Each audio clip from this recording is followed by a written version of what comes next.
Hi guys, it's Claire Matara in the Iquitos area of Peru, and it's Friday the 2nd of April, and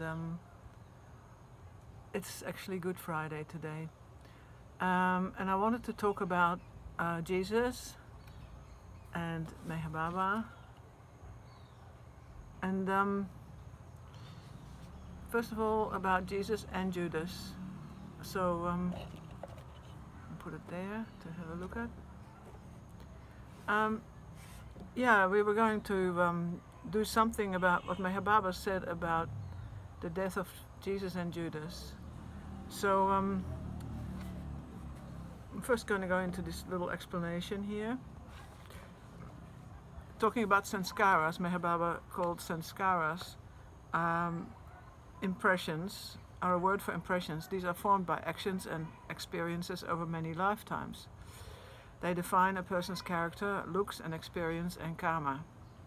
They are good and bad sanskaras, which have to be balanced out for a person to achieve or receive liberation or God realization. And you really have to receive it, because it's not something you can actually do for yourself. So we're talking again about this little book, The Treasures, from Rustam Falahati, and on page 104 he talks about balancing sanskaras, so balancing the good and the bad sanskaras. I was alone with Bauji, who is Baba's youngest disciple, doing some trust work, when Bauji stopped the work and asked, "Do you know what balancing of sanskaras means?" The suddenness of the question really startled me, not just because it seemed to come out of the blue, but because we hadn't been talking about this subject earlier. And also because he was working. Bao rarely talked about spiritual subjects. He was always so focused on the work at hand. Still, I managed to say something along the lines of, when the good sanskaras and the bad sanskaras are equal and opposite, then the sanskaras are balanced and one achieves liberation. Clearly this answer did not satisfy Bauji, and he asked again, "But what does it mean when you say the sanskaras are equal and opposite, so they are balanced?" I didn't know what to say, so I kept quiet. Bauji went on, "If a person has an excess of good sanskaras because of his good deeds, then at the time of liberation, in order to balance his sanskaras, a perfect master will make such a person perform bad deeds, creating bad sanskaras to balance the good ones." Baba then has balanced the sanskaras of all of his disciples. They are bound by Baba's promise to get God realization within 2 to 3 lifetimes.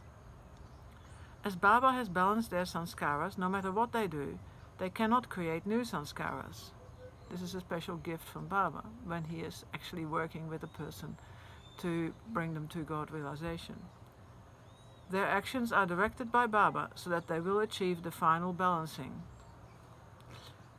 Now, it may so happen that a particular mandali, a disciple, may appear to be doing bad deeds or negative acts, and people may wonder why a mandali, a disciple, who has lived all his life with Baba, would do such a thing. It is because he has an excess of good sanskaras from his past life, which can only be balanced by negative acts.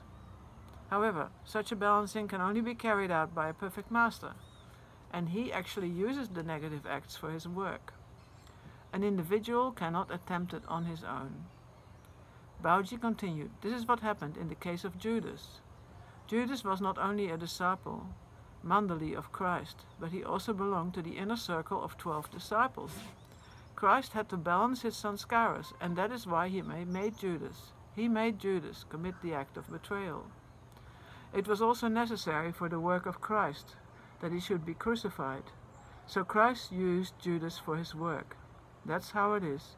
So never judge the actions of any of Baba's mandali." Now I'll read a little bit of the Bible, actually. "And while they were eating, he said, 'Truly I tell you, one of you will betray me.' They were very sad and they were having the Last Supper with the 12 disciples and Jesus. They were very sad and began to say to him one after the other, "Surely you don't mean me, Lord?" Jesus replied, "The one who has dipped his hand into the bowl with me will betray me. The Son of Man will go just as it is written about him. But woe to that man who betrays the Son of Man. It would be better for him if he had not been born."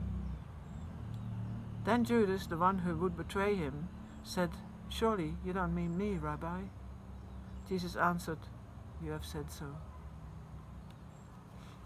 And then they went to the Garden of Olives up on the mountain, and there Jesus suffered because he knew what would happen, and he was struggling with it. And then the Bible goes on, he was speaking to the disciples while he was telling them to wake up, because he wanted the disciples to actually spend some time with him before this big thing was going to be upon him, and they were all falling asleep all the time. So when he spoke to them the last time, while he was still speaking, Judas, one of the 12, arrived. With him was a large crowd armed with swords and clubs, sent from the chief priests and the elders of the people. Now the betrayer had arranged a signal with them. "The one I kiss is the man. Arrest him." Going at once to Jesus, Judas said, "Greetings, Rabbi," and kissed him. Jesus replied, "Do what you came for, friend." Then the men stepped forward, seized Jesus, and arrested him. And this reminds me of that on a different occasion, one of the Mandali had mentioned what Baba said about Judas. "This poor child of mine has carried the blame for 2,000 years. He loved me the most." It was a very difficult thing for Judas to do, because he found it extremely hard, because he loved Jesus so much. Judas hung himself, but Baba said he was given God realization, because he fulfilled his task that Jesus gave to him, which balanced his sanskaras. And actually I started this meditation on Christmas Day, and I was thinking of how Jesus was born. Just a little afterthought, because Jesus always had a very difficult, he had taken on a very difficult life. Somehow the whole incarnation of Jesus was full of difficulties. He was born in the stable of animals while they were on a refugee trip, you know. They were trying to come in for voting, I think. And put to bed in a feeding trough. This is to underline his complete humility and his love for the poorest of the poor. Then they had to flee because Herod was after his divine incarnation. Herod had mentioned that he was going to, that a new Messiah was coming, and he wanted to kill all the babies. So he wanted to kill Jesus too. They had to flee to Egypt, and only when Herod was dead could they return to Nazareth. That was not an easy life.